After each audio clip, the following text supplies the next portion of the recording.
Hola, bienvenidos a una nueva entrega del podcast de Recreación, Educación y Deporte para el Bienestar Integral en Compensar. Mi nombre es Ángela Marín, soy terapeuta ocupacional y hago parte del equipo de educación de Compensar. Y hoy los estaré acompañando en este episodio en el que estaremos hablando del bienestar en la primera infancia. ¿Qué es? ¿Por qué es importante? Y cómo podemos contribuir los adultos en la generación de condiciones para el bienestar de los niños y las niñas. Así que ya saben, pónganse cómodos, suban el volumen y disfruten lo que hemos preparado especialmente para ustedes. Para conversar el día de hoy, es un gran gusto compartir este espacio con mi compañera Nidia Buitrago, psicóloga y magíster en desarrollo educativo y social. Ella hace parte del equipo de educación y Compensar y desde su experiencia como experta en educación inicial y madre de una hermosa niña, nos compartirá su saber en un tema que a las dos nos apasiona. Nidia, muchas gracias por estar con nosotros en este espacio. Bienvenida. Buenos días, Ángela, y a todos quienes nos escuchan. Muchas gracias por la invitación. Bueno, Nidia, gracias por estar acá y compartir con nosotros. Iniciemos con este importante tema. En la actualidad se habla y se escucha bastante de lo importante que es el bienestar en la primera infancia. Si quisiéramos hacernos una imagen de lo que significa el bienestar en la primera infancia, ¿a qué imagen podríamos remitirnos? Bueno, voy a ser un poco autobiográfica y evocar un momento concreto en mi vida, a una persona y una serie de sensaciones que me generan.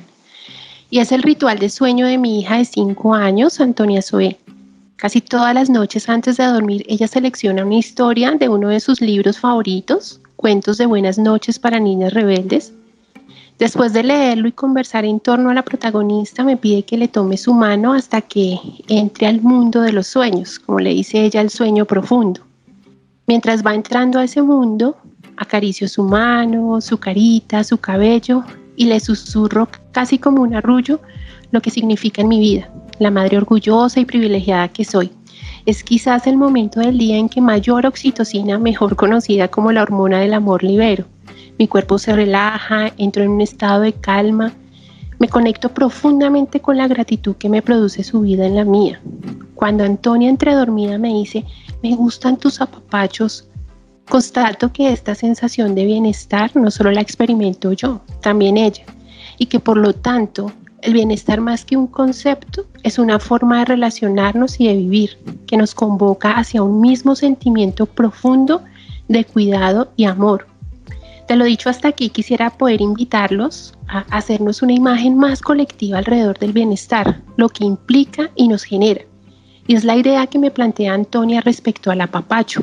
Es innegable que todos los seres vivos necesitamos y disfrutamos del cuidado, del mimo, de la contención, del amor para estar y sentirnos bien. ¿Pero qué es apapachar? Se preguntarán quienes nos escuchan. Esta palabra proviene de la lengua náhuatl que se habla principalmente en México y América Central y que más que una palabra representa una metáfora que significa acariciar con el alma, esa esencia que no se ve pero se siente y que todas las personas tenemos en nuestro interior, lo que nos hace únicos y lo que nos permite mantener conexiones especiales con otras personas, sobre todo con nuestra familia. Apapachar, más que evocar el contacto físico de un abrazo o una caricia, nos lleva a la idea de una expresión afectiva que cuida, acoge, acompaña y preserva para que un otro que nos importa, esté y se sienta bien. Nidia, qué hermoso y significativo lo que nos cuentas. Empiezas a relatarnos todos estos momentos y estos espacios y esta conexión con tu hija que se generan entre tú y tu hija y realmente a mí por lo menos me transportas a todo eso que nos comentas de la oxitocina, la hormona del amor, la forma de relacionarte y realmente creo que iniciamos con una pregunta muy poderosa para ir entrando en este mundo del bienestar en la primera infancia. Realmente nos llevas a imaginarnos lugares, momentos, acciones donde los adultos podemos acariciar con el alma a los niños y a las niñas. En ese sentido, ¿qué relación podría tejerse entre apapachar y bienestar? Hemos mencionado que apapachar es una metáfora, ¿sí? Que nos habla de tocar la vida de otros, que se trata de estar de alguna manera presentes, de sanar y, como dirían por ahí, de abrazar con la energía del corazón. Todos hemos sentido la necesidad de ser acogidos por nuestra familia o las personas que nos importan. Hemos experimentado la necesidad de recibir y dar muestras de cariño. Hemos vivenciado la sensación sanadora que implica un abrazo, una mirada que reconforta o unas palabras que sostienen. Y seguramente en nuestra colección de experiencias podemos rememorar y repasar la sensación de bienestar que generaron esas manifestaciones de afecto. Apapachar cambia la estructura del cerebro en las personas porque nos ayudan a liberar oxitocina, como ya hemos mencionado, que les contaba es la hormona del amor y la que nos permite que conectemos con nuestros seres queridos. Esta relación entre apapachar y bienestar en la primera infancia me ayuda a dilucidarla a mi hija Antonia. Cuando exploré con ella a qué le sonaba la palabra bienestar, su respuesta fue a tomar sopita caliente, a tus besitos, a los apapachos de papá y a jugar. Y cuando quise ampliar el concepto con ella de apapachar, me dice, apapachar es cuando mi papá y tú me aman, me dan besitos, me acompañan a dormir y cuando jugamos. Así que mi hija de 5 años me ayuda a explicitar la relación entre esta metáfora del apapacho como una invitación a pensar las diversas maneras de estar presente afectivamente con un concepto de pronto más formal y más complejo como lo es el bienestar. Y el bienestar aquí entendido como ese conjunto de condiciones e interacciones que posibilitan que los seres humanos nos desarrollemos bien y que nos sintamos a gusto con lo que somos, sentimos y hacemos. Estás escuchando Podcast Red. Qué importante es cómo nos relatas lo que para un niño o niña es el bienestar desde su propia mirada, ¿no, Nidia? Y también cómo esta conexión que se genera crea un vínculo que nunca se romperá en la vida. También todo lo que genera en su interior, las emociones positivas que formarán su personalidad y contribuirán con su adecuado desarrollo. Y sabes que me pasa algo y es que escuchándote empiezo también a pensar y creo que las personas que nos están escuchando también, bueno, y en qué momentos he sido apapachada, ¿cierto? Me han acariciado con el alma y en qué momentos yo también he realizado estos mismos actos de cariño, de amor, de esas diversas maneras de estar presente en la vida de otros y sobre todo en la vida de nuestros niños y nuestras niñas. Y ya que empezamos a profundizar en su importancia, cuéntanos, Lidia, también, ¿por qué es tan importante hablar de bienestar en la primera infancia? Sobre tu pregunta, quisiera también llamar la atención sobre algo que mencionas y es el tema del vínculo. Este sí que es un mensaje y un elemento clave cuando hablamos de bienestar y más adelante seguramente podamos desarrollar algunas ideas alrededor de eso.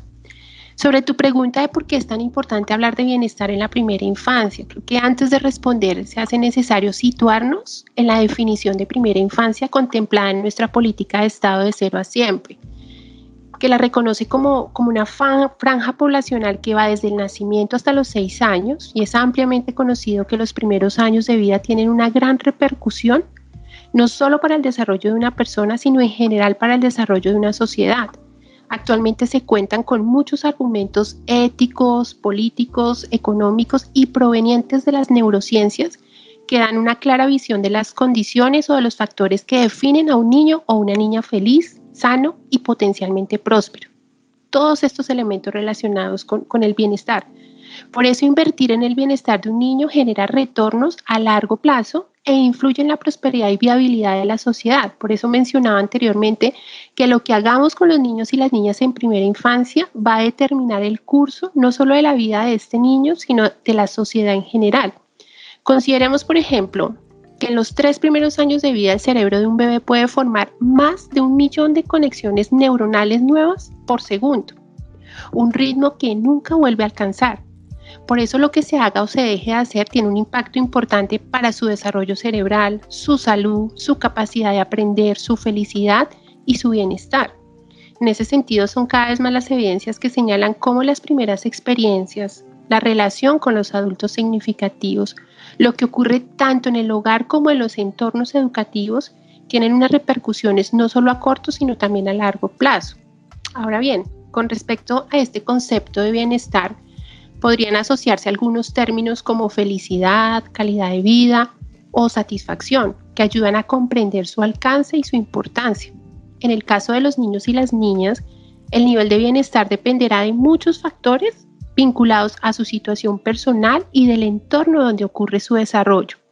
Y esto complejiza un poco el tema del bienestar en la primera infancia en un contexto como el nuestro, porque se pone de presente ciertas condiciones que podrían no estar favoreciéndolo. Por ejemplo, pensemos en aquellas familias que deben lidiar continuamente con la preocupación económica y que no pueden proveer a sus hijos de todo lo que necesitan, pues para un buen desarrollo.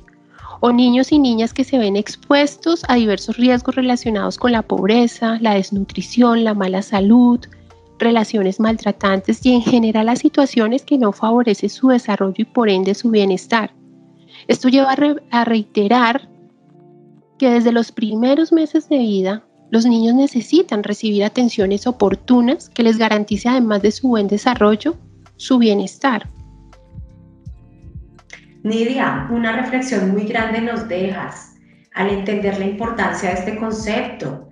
Y cuando te escuchamos, estaba aquí pensando que el concepto de bienestar en la primera infancia es mucho más amplio de lo que a veces pensamos los adultos, ¿no? Y esa responsabilidad tan grande que tenemos como adultos en el bienestar de nuestros niños y niñas, en el rol en que nos encontremos. Tú mencionabas el rol de las personas en el hogar como padres, como familiares de los niños, pero también en los entornos educativos, el rol docente y en general de toda la sociedad, ¿no? Cuando te escucho, concluyo que esta importancia que tiene el bienestar en la primera infancia, tú mencionabas algo fundamental, lo que se haga o lo que se deje de hacer en los primeros años de vida para los niños es fundamental. Entonces, esta invitación que nos haces a conocer ampliamente este concepto de bienestar en la primera infancia para que realmente hagamos sentir a nuestros niños queridos, valorados, respetados, apoyados y generemos las oportunidades que ellos requieren, ¿no? Y seguramente como tú manifestabas, no todas las familias están en las mismas condiciones para poder generar este proceso, pero sí podemos ir con ciertas recomendaciones que quisiera que tú nos fueras haciendo, cómo se puede generar este bienestar en la primera infancia o cómo podemos apapacharlos más. Así es, Ángela. De acuerdo con lo que tú mencionas, digamos que aquí es importante retomar este planteamiento en torno al bienestar. Y si consideramos que varios autores la definen como un estado de felicidad, de salud y prosperidad, podemos darnos cuenta que si bien el bienestar depende de algunas condiciones materiales, como mencionábamos anteriormente, también pone de presente que hay acciones que dependen de cada uno de nosotros y que es en ese escenario cotidiano y concreto del día a día donde podemos generar cambios profundos para que los niños y las niñas tengan oportunidades que repercutan en su desarrollo y por supuesto en su bienestar. Y es que fíjate que el bienestar en la primera infancia nos muestra un todo integral. Cuando Antonia asociaba el bienestar a una sopita caliente, nos recuerda que hay una serie de pautas que se relacionan, por ejemplo, con garantizar su alimentación, una alimentación balanceada, por ejemplo, el acceso a ofertas de salud, la vivencia de hábitos saludables de los niños, todos estos aspectos que influyen en su bienestar físico. Pero también cuando mi hija señalaba los apapachos o jugar con ella como parte de su comprensión en torno al bienestar, pues nos remite también a la importancia de sentirse reconocida, valorada y amada a través de la atención plena que les prestamos, ¿sí? Que nosotros los adultos les prestamos a los niños, ese tiempo compartido. En últimas, hablar de bienestar es también revisar las relaciones que construimos y las experiencias que vivimos con nuestros hijos. Recordemos, por ejemplo, esas sensaciones que experimentábamos cuando éramos niños al estar con un adulto, sea mamá, papá, abuelos, tíos o maestros, que nos apapachaban o acariciaban el alma. Es decir, que con sus cuidados, su acogida afectuosa, su interés porque estuviéramos bien, nos conectaban con el disfrute de sentirse respetado, querido, valorado, seguro y confortable. Y ello deja una impronta en nuestros recuerdos y en parte nos define quiénes somos ahora. Con respecto a tu pregunta, sí, hay una serie de recomendaciones y estas no son las únicas, pero sí algunas ideas que tienen que ver con esa posibilidad de construir y construirnos también como adultos en las relaciones que establecemos con los niños y las niñas. Uno de ellos, por ejemplo, tiene que ver con reconocer la importancia de vivir experiencias con los niños que perduren a lo largo de la vida. Y pensemos aquí, por ejemplo, que para cualquier niño resulta muy emocionante abrir regalos de cumpleaños o en Navidad. Sin embargo, a veces la emoción dura muy poco y se olvidan de los nuevos regalos. No sé si les ha pasado, pero lo he visto y lo he vivido con mi hija. Sin embargo, los recuerdos más duraderos son aquellos que se relacionan con experiencias, porque nos evocan un otro que estaba allí presente, dispuesto y compartiendo con nosotros. Seguramente nos es más fácil recordar los paseos con los abuelos, con los primos, los papás, los tíos, o esas reuniones en familia, o los juegos compartidos, que el regalo que recibimos en diciembre cuando teníamos 5 o 6 años. Lo material nos puede reportar una satisfacción inmediata, sí, pero el disfrute con otros, lo que vivimos, sentimos y construimos a través de esas experiencias y la sensación de bienestar quedan por más tiempo. Otra de las recomendaciones o esas ideas para promover el bienestar en los niños y niñas en primera infancia tendría que ver con establecer límites y normas claros. Y seguramente ustedes se pregunten, bueno, ¿y esto qué tiene que ver con el bienestar? Recordemos que las rutinas van creando hábitos y los hábitos progresivamente van fomentando la disciplina. El hecho de tener reglas claras desde los primeros años le permitirá a los niños contar con una guía que les ayude a ir comprendiendo sobre lo que se puede y no se puede hacer. Estas reglas les permiten a los niños actuar con mayor seguridad y confianza, sobre todo cuando estas reglas no son impuestas, sino que de alguna manera promueven su participación. Pensemos, por ejemplo, en un niño o niña a quien siempre se le dice que sí a todo lo que pide, o que coma lo que quiera a la hora que quiera. No solamente estaremos sentando las bases para unos problemas nutricionales, sino para que el niño crezca ansioso o inseguro porque no tiene ese referente o ese piso que le permite identificar las consecuencias de sus acciones para sí mismo. Pensaba que quizá otra recomendación tiene que ver con asignar tareas en el hogar. Hemos mencionado cómo el bienestar tiene que ver con sentirse bien con lo que somos. Si nos sentimos capaces, competentes y responsables, ello va a repercutir en una imagen positiva de sí mismo. En ese sentido, compartir tareas en el hogar con los niños es la mejor manera de fomentar la autonomía, la confianza en sí, el autoestima, la responsabilidad y la cooperación.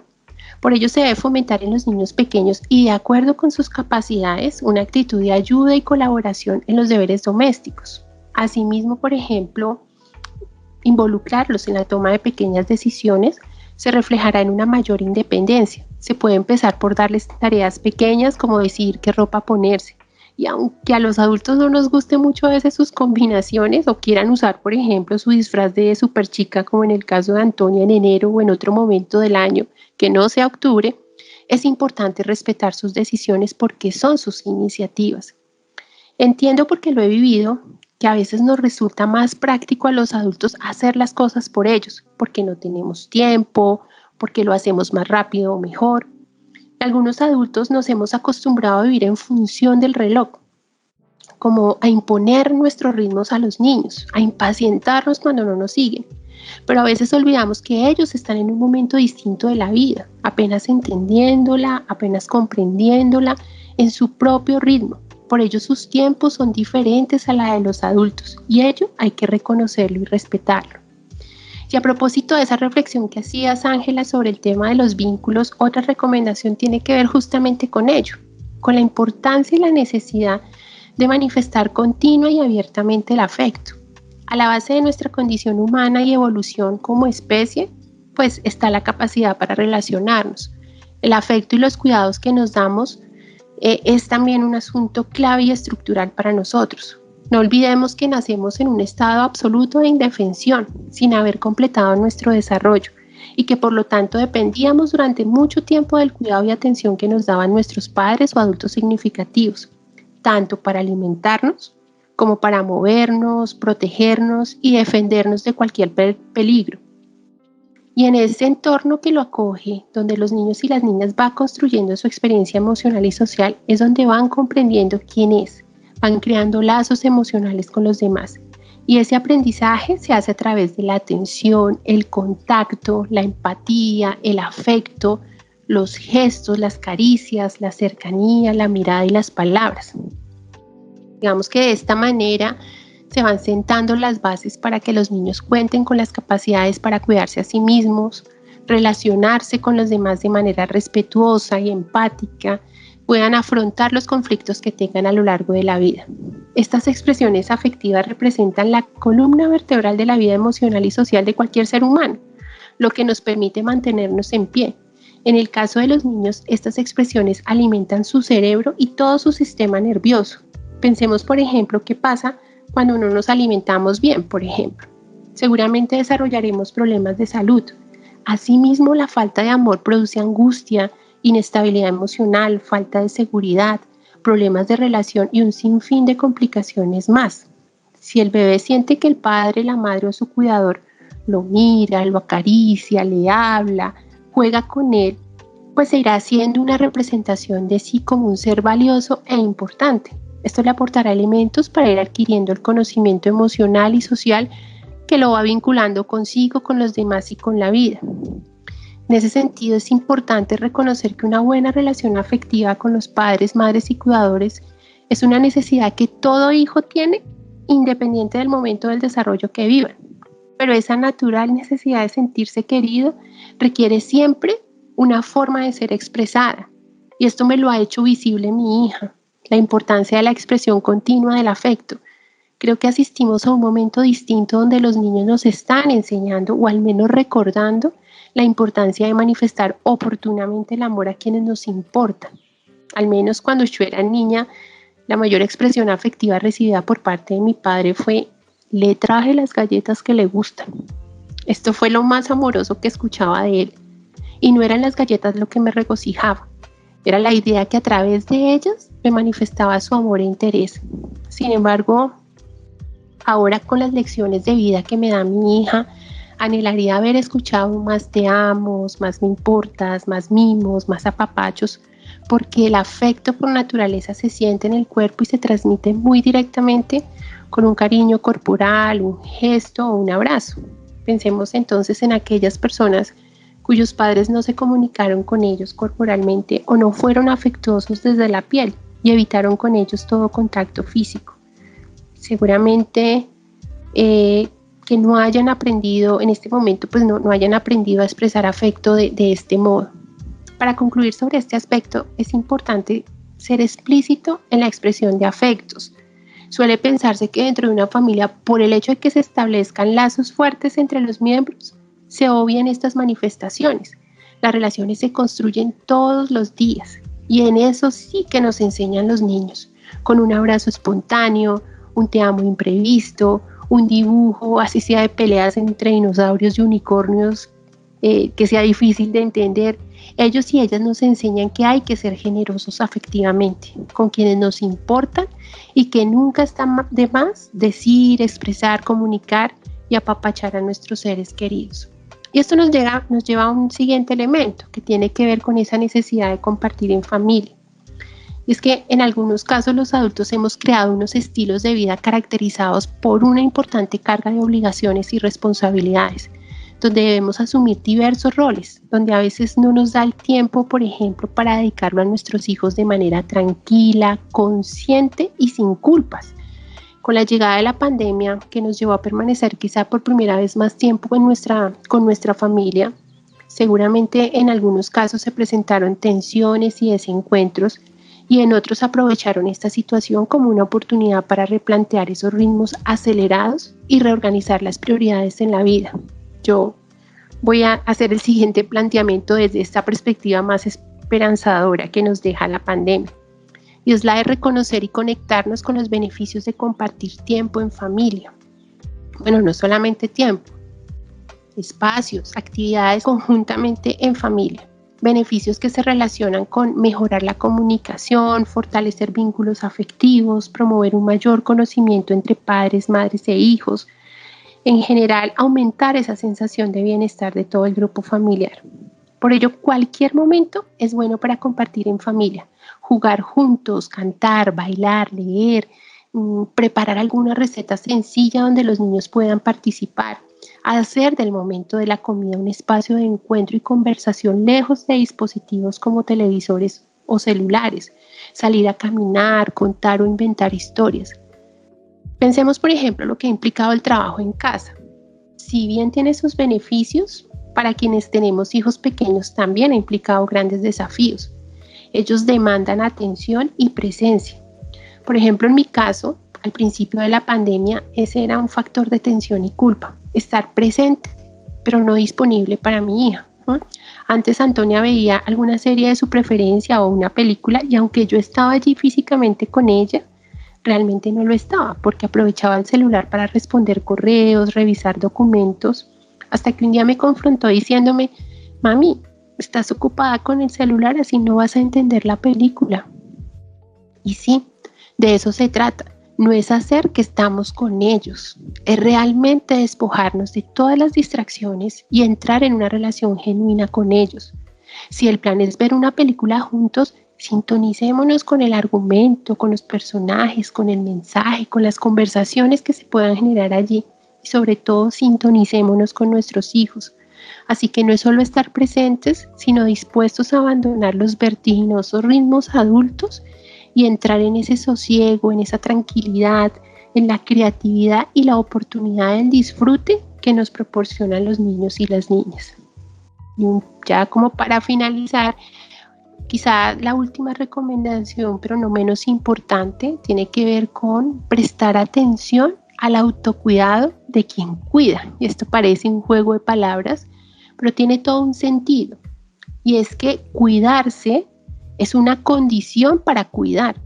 Como adultos significativos, somos un referente para los niños y las niñas. Por lo tanto, cuidar de nosotros mismos nos lleva a ser coherentes en esta idea de promover el bienestar en los niños y las niñas en primera infancia. Y ese cuidado de sí mismo se entiende como todo aquello que hacemos para nosotros mismos. Por ejemplo, cuidar nuestros hábitos de salud, alimentación, revisar el tipo de relaciones que establecemos con los demás, tener algún interés que puede ser bailar, leer, caminar, meditar, hacer ejercicio, pintar, sembrar, el que sea que nos conecte con una pasión.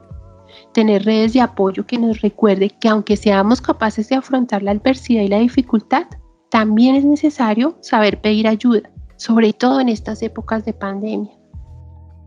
Creo que terminaría con este tema porque hablar de bienestar de los niños y las niñas en primera infancia nos devuelve sobre nuestras propias condiciones como adultos de satisfacción y disfrute con lo que somos, sentimos y hacemos. Nidia, quiero agradecerte por habernos acompañado en esta charla. Te escuchaba atentamente e iba tomando nota y generando muchas reflexiones para mi vida como madre, pero también para mi labor y en el rol en el que estoy en este momento en Compensar. Y sé que todos los que estamos acá estamos de la misma manera escuchándote atentamente.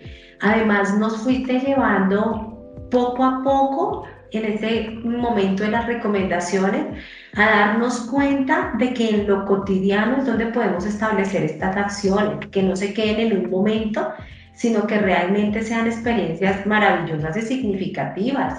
Hoy me llevo de este espacio muchos aprendizajes, especialmente cómo puedo seguir creando oportunidades, que tú mencionabas bastante la palabra oportunidades, cómo puedo seguir disfrutando con mi hijo de 6 años para que vivamos juntos la palabra bienestar.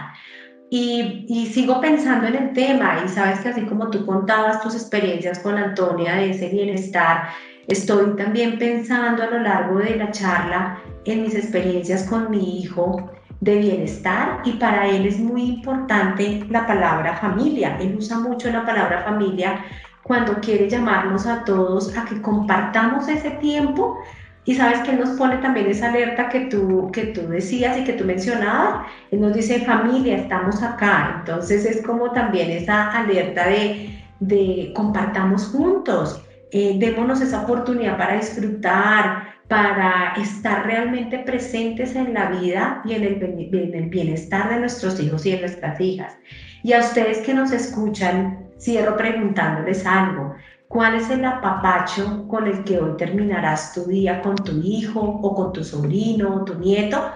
O como también aprendimos, que también nos lo enseñaste en línea tan importante, contigo mismo, ¿cierto? Porque el bienestar y el apapacho no solamente es con nuestros niños y niñas, sino nos enseñaba que con nosotros mismos también debemos generarnos esos momentos de bienestar. Entonces, les vuelvo a repetir la pregunta: ¿cuál es el apapacho con el que hoy terminarás tu día con tu hijo o con tu familiar o con el niño también en la institución educativa donde estás, o cómo también contigo mismo realizarás ese apapacho el día de hoy?